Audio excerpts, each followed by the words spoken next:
Welcome to Perspectives YYC. Today's episode, I got to sit down with a man I met at the local coffee shop, Eric Wicherts, who turns out to be an incredibly fascinating person. 90 plus years on the earth, 3 continents, train ownership, science.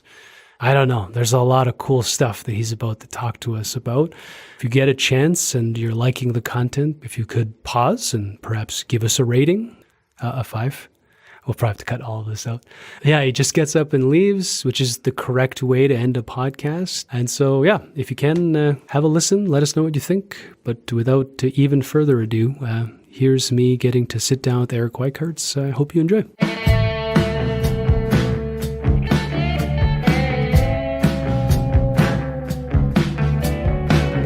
Cold out, you take my coat. For when you lock up and walk out, I found sweet silence in your face. I found sweet silence in your place. Oh, you send me so high, baby. You're such a precious one. Send me something even better. All right, I guess we'll just start talking and we'll just have a conversation. Okay. And then when we've talked too long, Kyle will tell us to shut up. Can you up your volume a little bit? For Okay, me? no problem. Kyle, if I start projecting, it's still okay? Okay. So, hi, Eric. Hi. How are you today? How are you, Dave? Okay, I guess. Good. I invited you here because after getting to know you, you're an interesting man. Well, maybe. Maybe. Don't know. And I was wondering, maybe we can start, as I often do with the folks that I bring here. You could maybe introduce yourself and maybe talk about how we met. Oh, I don't know anymore, really. Yeah, In the coffee shop, I believe, yeah, it on feels- 4th Street. yeah. We are there a lot. You're a regular. Yeah, I'm there, one of the regular customers. Yeah. I've seen you around a long time, but I don't remember if I chatted with you or you chatted with me, but I don't know how. who cares? No. Yeah, but we had a nice talk, and I found out your wife is an artist, or a lifelong artist. Yes, and a very good one, too. And this is what it makes it so difficult for me, is that she was a very intelligent person, adventurous, and became president of the Alberta Artists Association, was invited to a government trip to Japan with a group. They paid everything for her. And then, since about 2016, I guess, she started to be deteriorating both physically and mentally. And it is a very awful thing for the people around you, that you expect behind that face a regular person. Well, it ain't so. It is a very difficult time I have to adjust myself to that situation. But you know it in the back of your mind. But to accept that thing is a different game. So anyway, I'm here now. I got the pleasure. I mean, I'm pretty sure many years ago when I first moved to Calgary that, my wife and I noticed you and your wife hanging out at the coffee shop. Yeah, because you guys look so sweet. For me, I'm a huge sap. Anytime I see any couple, holding hands at 80 or something, like I'm a nerd. My wife is cold-hearted. I just told you about the eggs. Well, we didn't hold hands. Certainly not in the coffee shop, but yeah. But we were married a long time. I mean, we married 67 years ago in 1951. That's incredible. In the Netherlands, yeah. She's Dutch as well? Huh? She's Dutch as well? Yeah. So we didn't live very far from each other. A village called Huizen, which is 35 kilometers to the southeast of Amsterdam. The village consists of two parts. It was an old fisherman's village on the Zuiderzee, which was later dammed in, and made into polders. But anyway, that was part of the village, and the other part were more urban commuter-type peoples that had their business in the big city in Amsterdam. And they traveled by the tramway to Bussum Station, and from there to downtown Amsterdam. But she lived in that part of the village, and I lived in the older part of the fisherman village. Anyway, in a semi-modern house. Her parents were more well-to-do than my parents, so in other words, she could say she married below her station. Horrors. Yeah, that's how you got to do it. That's how it works. Good point. So I don't know. Yeah, let's dwell on this. I mean, how did you meet her then? If you were of different tastes, how did they meet? Actually, well, socially, I guess. For one thing, she followed a sewing course in my part of town, and her bicycle tour just brought it past my house, for starters.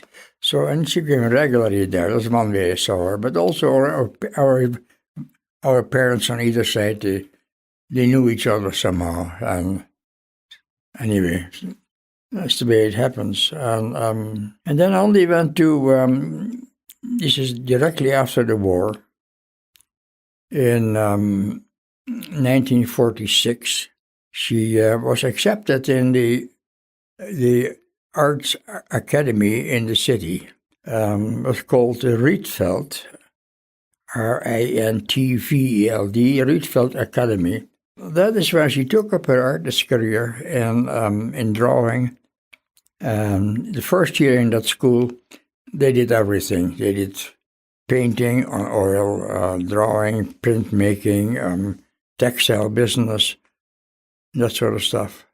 And the second year in the school there, so this 1946, they could choose in what direction they wanted to go. And she chose textiles, not weaving, but textile printing. At the time, and it sounds remotely now, there was, at the Netherlands, was a substantial textile industry in the eastern part of the Netherlands. In our age, is gone by the wayside, of course, and everybody buys their stuff in China or Vietnam or wherever. And these textile businesses, they printed all sort of stuff on textiles. And but after her study, she was picked up by one of the recruiters in there that came from the industry to work for them and in making textile designs. But somehow that fell by the wayside. Shortly thereafter, we moved to Canada here. But that was in between, there was another event, and that should be given a little bit more emphasis. In 1953, there was an enormous flood in the Netherlands. There was an extremely high storm from the southeast, plus an extraordinarily high tide. Many of the dikes were broken, and many pieces of land were flooded. The next morning, there were something like 2,800 dead, and that was a disaster in the Netherlands. Now, I'm an earth scientist, and I had a reasonably good job there. But I knew also a lot about Canada. And Canada, the Canadian troops liberated most of the Netherlands in 1945. So we became very much acquainted with Canada. I always wanted to go here for different reasons. So I wrote a few people, and I got a job from Imperial Oil, Esso, in Toronto. It was pretty good, an excellent job, actually. So we moved here to Toronto. I was assigned to the Eastern Canada Exploration Group for couple of reasons also for that I am familiar in the French language. I was in Quebec. Now, let me make perfectly clear that the language, in the French language in Quebec, c'est très différent. On parle en français à Québec, n'est-ce pas? So, if you think you can speak French, Parisian French, c'est très différent. But okay, I got a job. There was an addition to it anyway. So, there was one other point actually by the Imperial Oil when they interviewed me there. At the time, the first ideas of plate tectonics came in the geological science. My professor in Utrecht University was a guy called Vinnie Meijners, and the name was actually familiar to the people in Esso. I was very surprised about that. Most of the world is covered in water, and there are ships on there. But to measure the gravity value of the Earth and different places, you need a very stable platform. So, in other words, that eliminates the oceans, the sea. But Vinnie Meijners had another idea. He used submarines of the Royal Dutch Navy, who traveled regularly between Indonesia and the Netherlands. And if you dive to about 100 meters below the surface, the boat is perfectly level and perfectly quiet. So Vinnie Meijners was really a first-class scientist, and he was able to measure the first gravity measurements at sea. The very first one. Now, the measurement of gravity is important for all sorts of reasons. So, from that point of view, he was well known in people in the Esso because they got an interview from Esso in New York, and these people are no fools. They are very informed about who is doing what where. So, but that helped. Anyway, I stayed with them Imperial for 6 years, and then my brother-in-law got married to Andy's sister. So we traveled for the first time back to the Netherlands. Now, this is 1960, you know. Nowadays, people step on jets, and fly back, sometimes in a couple of days. But it was the first time for us that we moved back to the Netherlands and for this event. It was okay. Great party. She went by boat, and I flew. So at the same time, I got a job offer from Philips Electronics in the Netherlands. They picked me up out of a magazine. So I went there, and I was supposed to be working in a lighting factory as manager there and be trained, but I didn't like it at all. And so I took the job, and I went back to Canada. And they couldn't say two jobs at the same time, so I gave them my job at Esso. Unfortunately, but that happened. Then I fell into jobs. I was looking for jobs, of course, at that time, and I got a couple of offers from the Dominion Observatory. That is now a department. It was toen Department of Mines from the United Nations. So I took the UN job. My specialty is, and I had to beside that at that time, I was a specialist in airborne geophysics, and there were big jobs in the Suriname, that is the old Dutch Guyana, and in British Guyana next door. So I became a manager for these surveys. It was an interesting existence for both in Suriname and in British Guyana. The purpose of those was to find mines or mineral accumulations that could be mined later on. It's a system that works on flying low over the land and producing an electromagnetic wave into the ground, and that is picked up on the front end of the plane. However, if there is a conductor in the underground, that primary signal will be distorted, and that would be recorded on, at that time on paper tape. We didn't have computers, Anyway, it was an interesting job. And after that, the UN wanted to transfer back. Oh, I was first off in between. I was in Tanzania for them. They had a program like that set up. It was technically totally unacceptable. And I told them that. Then they wanted to transfer me to somewhere in the South Pacific. There were no high schools whatsoever. So I quit. And I went back. And the people that worked for me there were Canadian Air Service. And they were no in Amoco, but Amoco Petroleum they wanted to have somebody like me. So I got back to Canada and worked for Amoco for 22 years. And then they retired me. And then they hired me back as a consultant. one of those absurd situations. But anyway, the beginning was kind of rough because I worked in Canada and Canada offshore. It was the first offshore operation in Newfoundland and in the West Coast. And I tell you a little story about that. It may be funny. We hired a contractor there who had an ex-Canadian minesweeper. Now, these minesweepers, those years were built of wood to prevent magnetic mines and so on. So the boat would suit us for that. But first we had to install the stuff there. And then we had a test run. That was in Vancouver Harbor. And he made circles and he went forward, backward. And then he made a sharp turn to port. And then he went to port and to port and port to port. So much so that the ferry coming from the sea, blasting his horn, what this idiot is doing right in front of him. What has happened, the installation was so cheaply done that one of the steel doors on the vessel slammed into a cable that was hanging loose, and the cable was still doing the automatic pilot.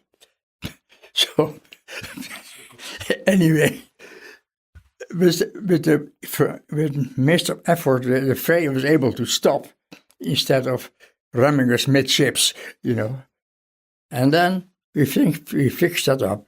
Then he was loading oil for sea, but he forgot to turn off the tap. So op een gegeven moment we had 3 inches of diesel fuel on the deck. Oh my God. Anyway, it was not a very scientific operation. On the other hand, I worked in the East Coast, and we hired vessels in there, and it was very interesting. We also worked together with the situation in Dartmouth, across the bay there, which is a geophysical division for the oceans. Anyway, after that, I worked up north at cruise working for me, and occasionally I had to come along to see what the guys are doing. And that was, sometimes you leave the airport here sitting in a cold airplane, and outside temperature is minus 22, and before the damn thing is warmed up, you're half an hour into the flight. But anyway, there were good things and bad things in there. At that time, we used trailers to put a cruise in there, and including me and my supervisors. And you were parked there. And they parked them sometimes in a circle way up north when they're doing seismic cruise as well.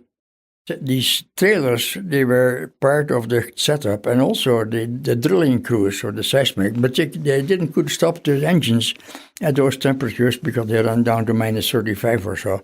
And so they had to keep them running all night long. So one day I had a few hours free, so in this evening, and I walked on one of the seismic lines away from the camp, and within, say, 200 meters, you don't hear a sound anymore. It's completely quiet. Extremely cold night. Stars overhead, bright.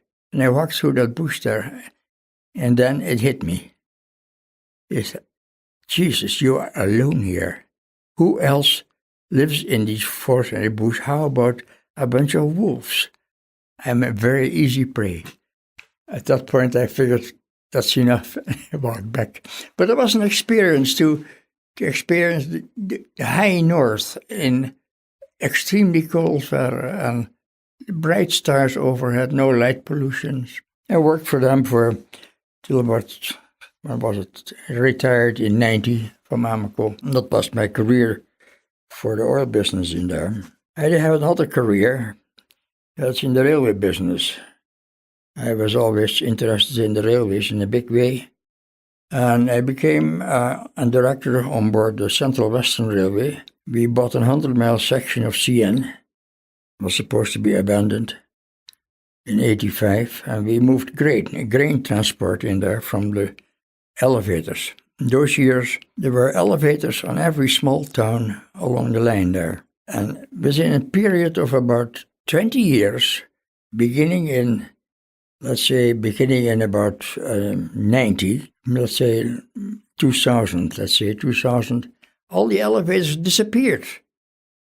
All the wooden elevators were gone.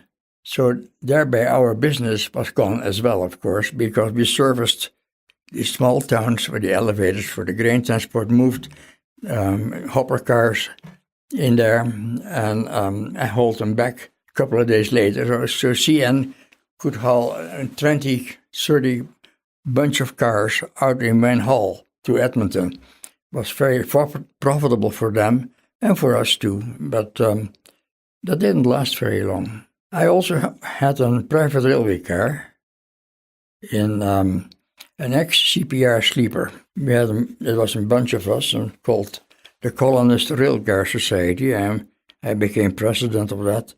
And we traveled with this car all over Western Canada, behind the freights and also embedded in passenger service.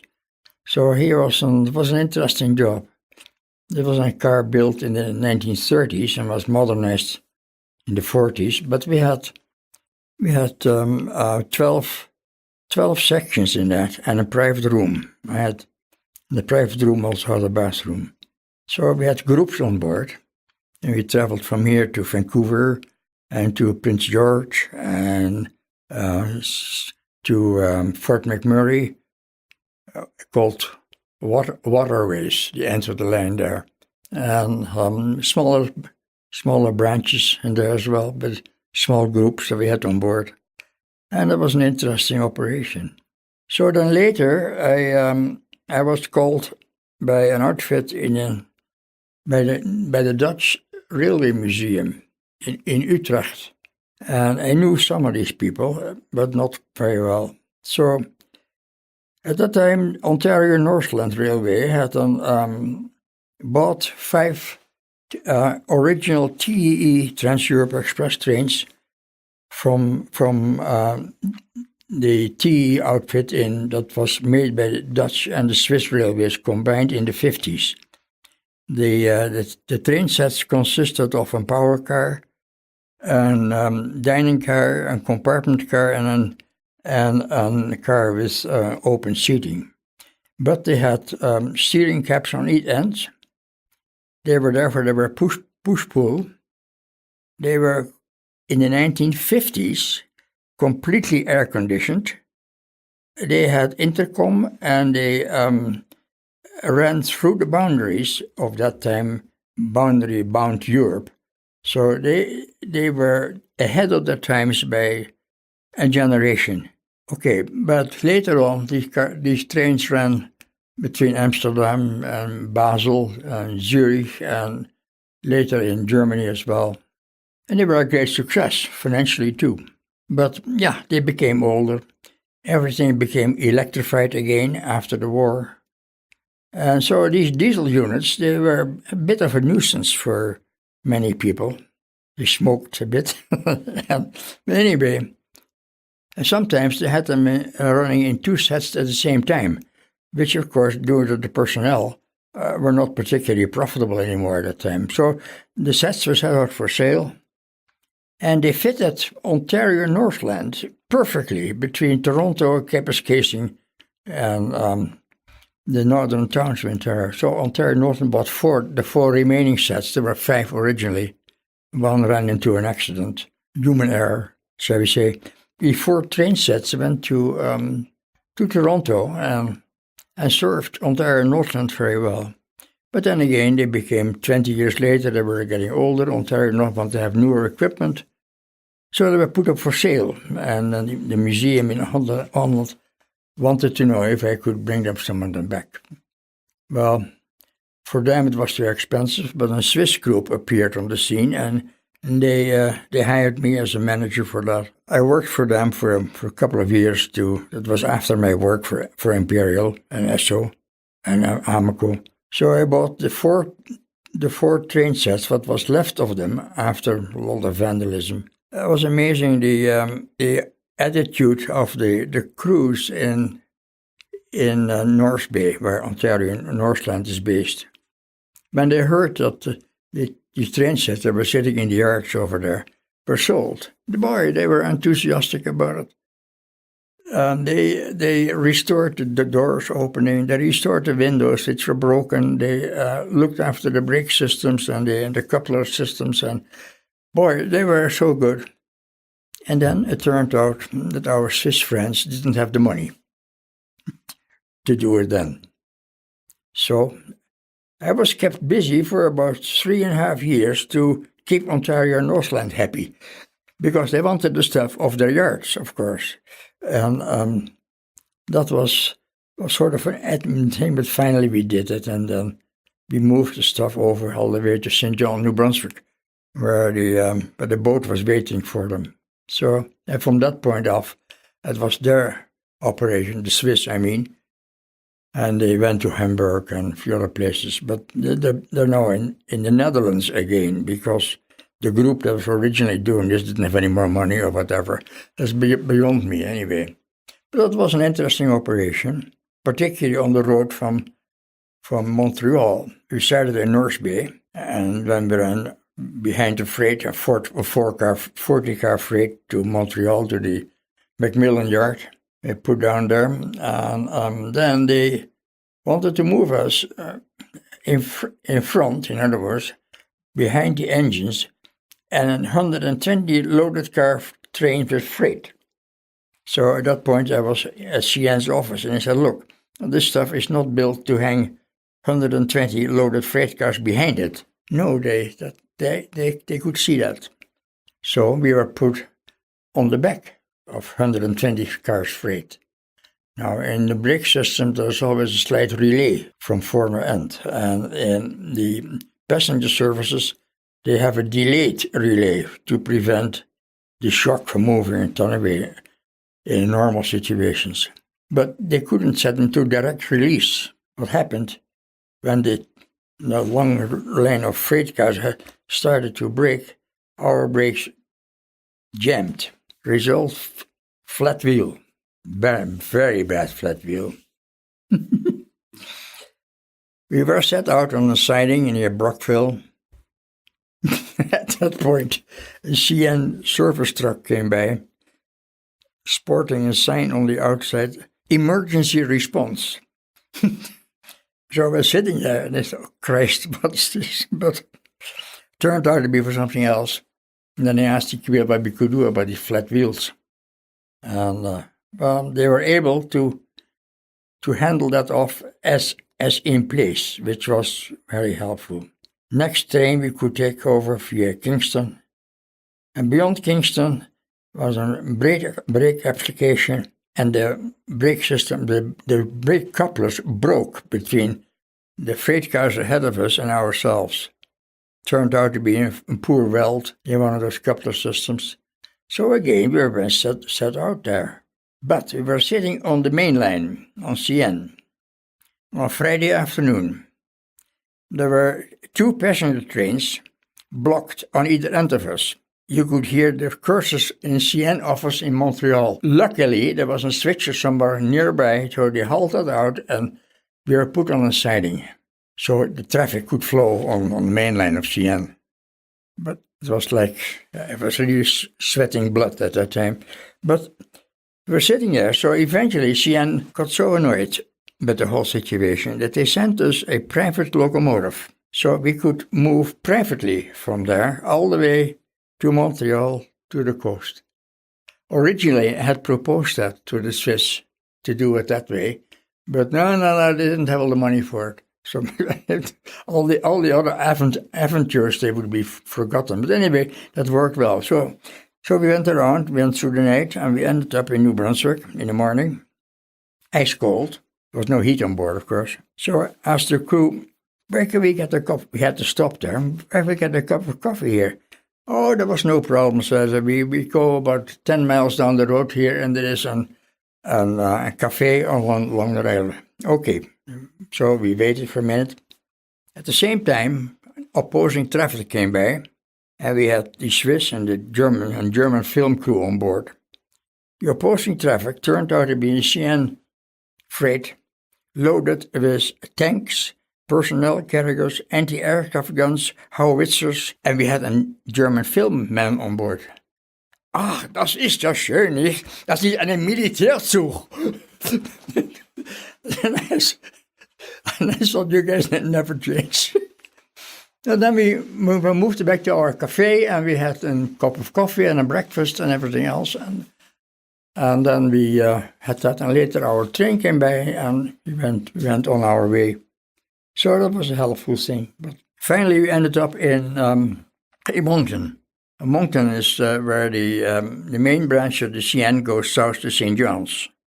So I thought, well, that's it. We were in Moncton.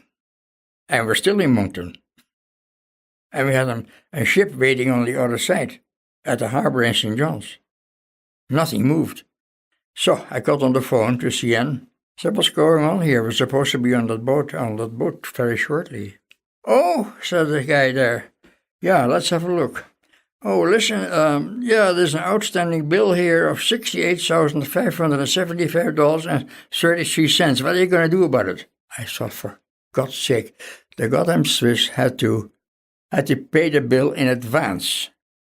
No, I didn't do that. So we're sitting there. It resulted in transatlantic calls to their banks and to everything else. And finally, they came up with the money just in time, because otherwise the ship had left, just in time to pay the bill to CN. I don't blame CN, because if they had to put the whole stuff on the boat over there, they would never see the money again.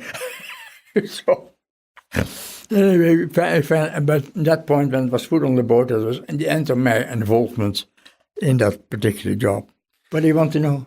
No, more and more. Less, more years.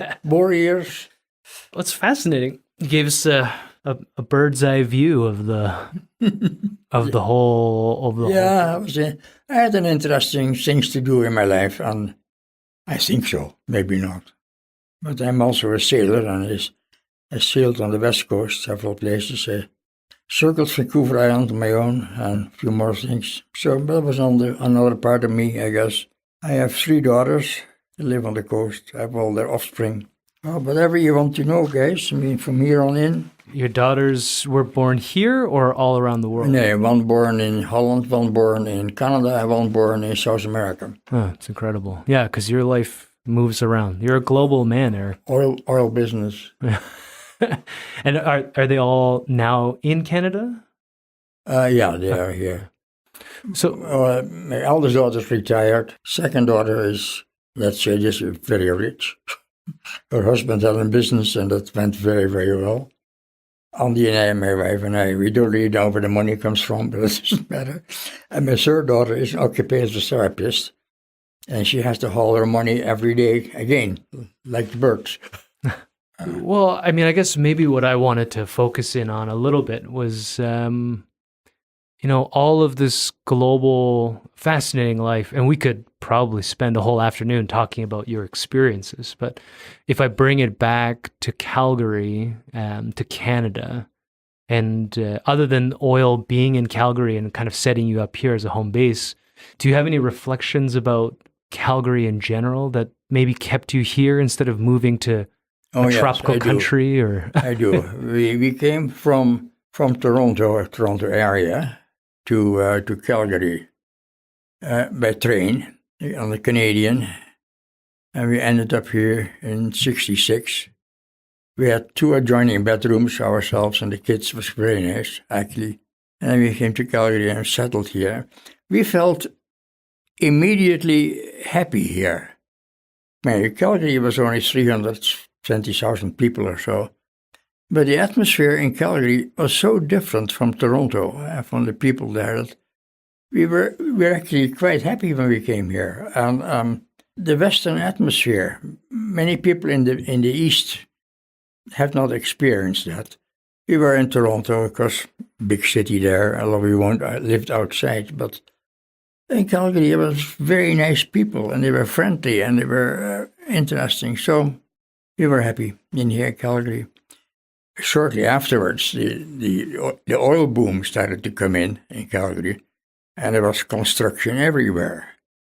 Out of my window, I counted 18 construction cranes working at the same time. We rented a house in Mount Royal that was for rent, and a year later we bought it, which was a good deal, actually. And so we lived there for the next 25 years, I guess. So when I retired then, we had contacts in Victoria quite a bit, and I had a boat over there, and my youngest daughter lived there. So we thought, well, maybe we should go to Victoria out of Calgary. So that's what we did. We sold the house in a day. Can you believe it? One day. That gave us a bit of a shock. What the hell now? And then we moved to Victoria, to our cabin on the West Coast. And then we bought a house in Victoria, an older house, fixed it up. But then I got sick there. I got pleurisy. It's very serious. Then I had an accident in my railway business. Part of my left big toe is off. It was painful. Then my youngest daughter moved out of Victoria to Ontario. She lived opposite us, more or less. And then it started to rain. And I did that for 6 months solid. At that point, my wife and I said, what the hell are we doing here? So, I'm not the only one that did this. Several other people I know did that the same thing. And we moved back to Calgary. We bought a house also in Mount Royal, where we presently still live. And so we were happy. And Andy got back to her studio that she had here. But that was Victoria. You know what's interesting is you had this experience coming from Toronto to Calgary in '66. You know, my wife and I came from Toronto to Calgary in 2012, and we felt immediately the same thing. And I'm sure the scale and the fundamental environmental things have changed so much in one sense, but there's something... That's interesting. Yeah, That's so many years later. Yeah, like I was born and raised in Toronto. You were born in Toronto. In Toronto, yeah. Well, in North York before it became mega city Toronto. Well, it's not Toronto. Yeah, now it's in Toronto. Yeah. So yeah, I was actually told by somebody that I must actually be from Toronto by the way I say Toronto. But anyways, okay. Thanks for pointing that out, Eric. Yeah. But so we flew out here. I was running away from my problems for sure in Toronto. It was overwhelming to live there. And I came to Calgary, and egotistically, as Torontonians, we call it the little big city. There's something about Calgary where there's modern amenities. There's nice restaurants, great coffee shops, but people here still seem nice to me. I don't know. Like, I'm sure that maybe it's different for you. It still is that sort of a way. Yes, I agree. Yeah, there's something. I don't know what it is. I would hate to move to Toronto now. Oh, man. With 16 lanes of traffic moving at 1 mile an hour. Oh, yeah. There's no rush hour. It's, when I... Oh, God. No. When I left, I think the rush hour started at 4 a.m, finished at 11. Then there was a lunch. And then it would start at about 2:30 and last till about 8. Because everybody started trying to change their shifts to get around from it. But everybody did it because there's... something like 8 or 5.5 million people feeding into the one, into the two highways. Lane. Yeah, and 8 if you count all the whole Golden Horseshoe. And even when we left Toronto, and that was in '60s, even then it was, there were only 4 lanes. Yeah, but they were full. They were 4 lanes packed. My dad moved to Toronto in '72. So when he describes it, I mean, they still live there, but. I think some of the markers, Shepherd was a forest, etc. in '72, but he had an office in Bloor and he said it was still busy, like you're describing, like where you get into it's like every urban center in anywhere in the world. As soon as you have whatever it is that draws people there, it's fascinating. I have a funny story about that. In about 1955, a Dutch destroyer came to Toronto together with other nations' warships, and I have associated with the Navy as well in Holland. So we were invited on board. Cool. So I was in the harbor, slightly offshore there in the harbor. A lot of other ships were there too. So when we were put back on shore, first we had a meeting and dinner in the long room. When we put on shore again, that is on the road along the road in Toronto, the shoreline. Lakeshore? The Lakeshore Road. Again, it was about packed. One of the laconic Dutch sailors, lower rank, saw that over there, and he remarked, "Jesus, sir, is this the promised land?" Yeah, well, that's Toronto. I don't know. Shit, man. I never forget that. I don't know. I love Calgary. I mean, I guess instead of bashing on Toronto, I'll say that I love Calgary.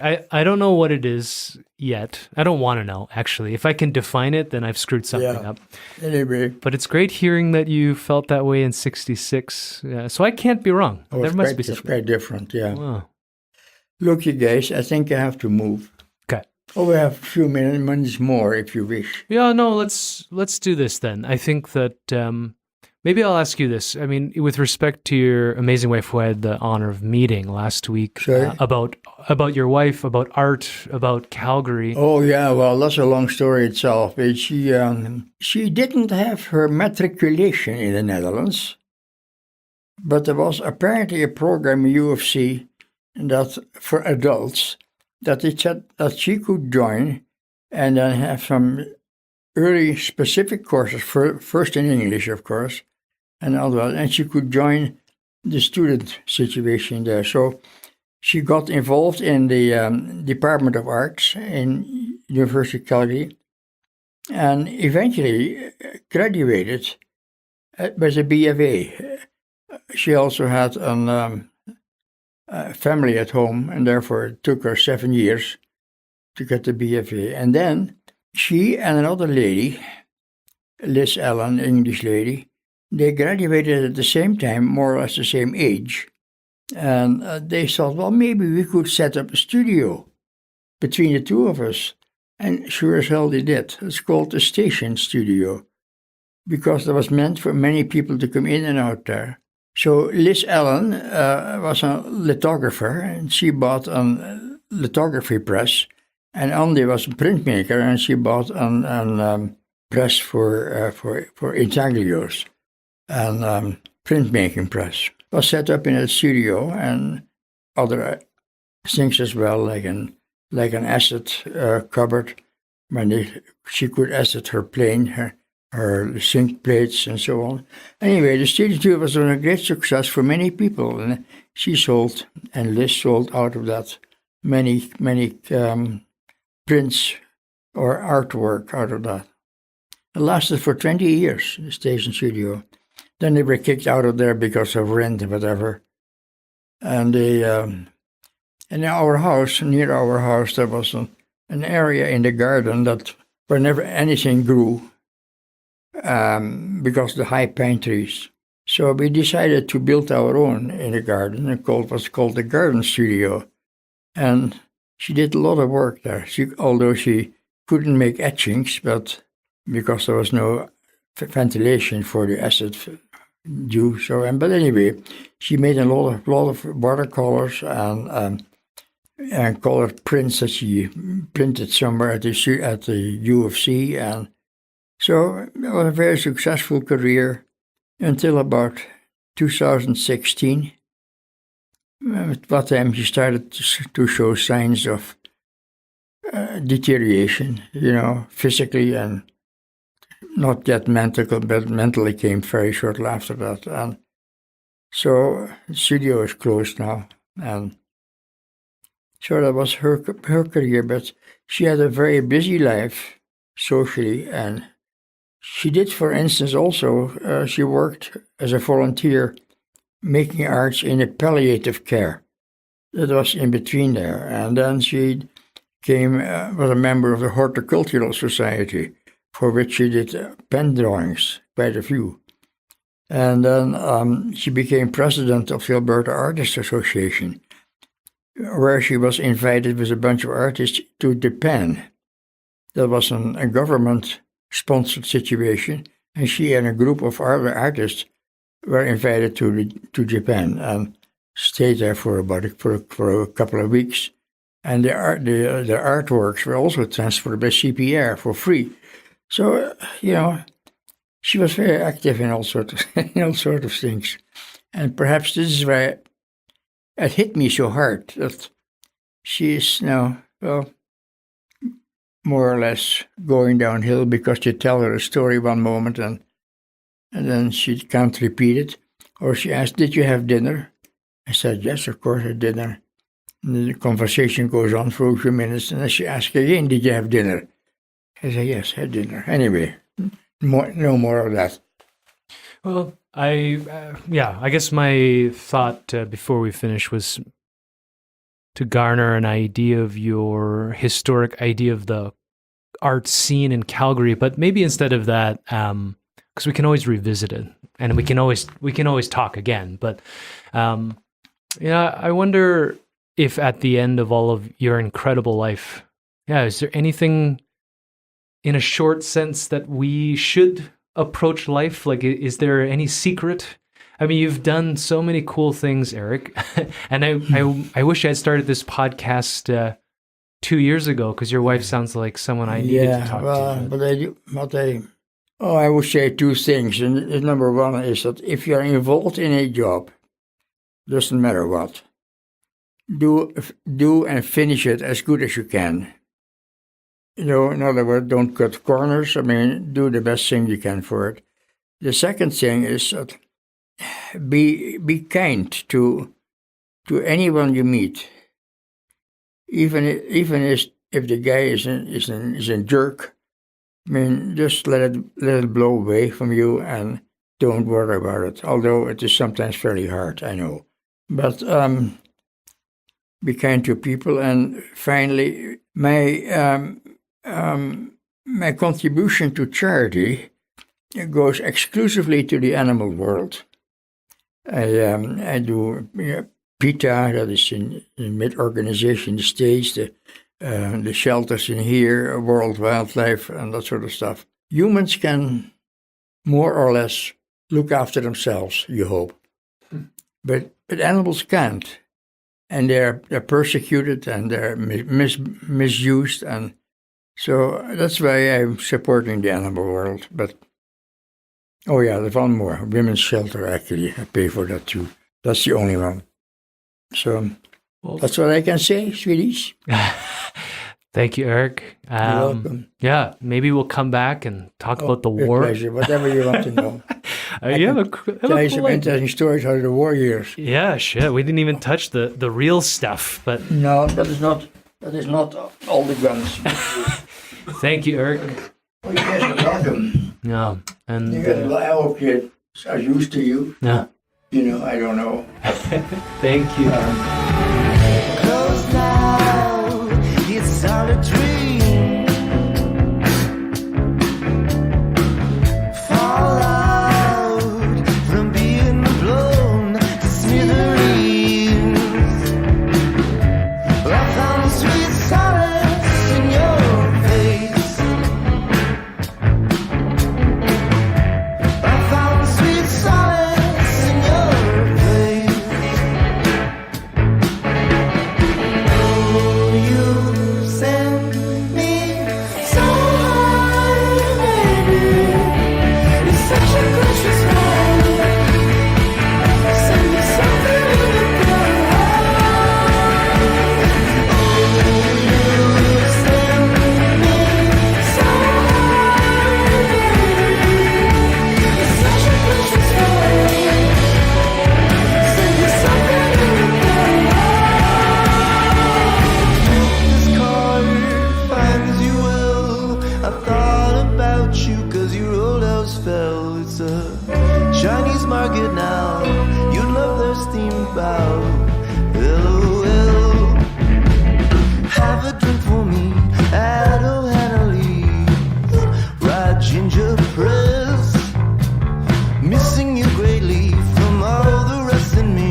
You've just heard a great new track by a band here called Thomas Thomas. They are amazing, all in yellow, and about to debut an EP soon. They gave us the incredible honor of using their amazing track, Gracious Host, for our podcast, and I just wanted to let you all know that you should be definitely checking them out on Instagram, and once they're on Spotify and Apple and all that stuff, we're going to let you know. Thanks to Thomas Thomas and all the other amazing musical people that we're meeting through this project. This podcast has been brought to you by MediaLabYYC. Kyle Marshall runs this amazing little outfit here in downtown Calgary. And we wanted to say this. Here at MediaLabYYC, we help you share your stories with the public. Video, audio, business, personal. Let us help you take your idea to the finish line.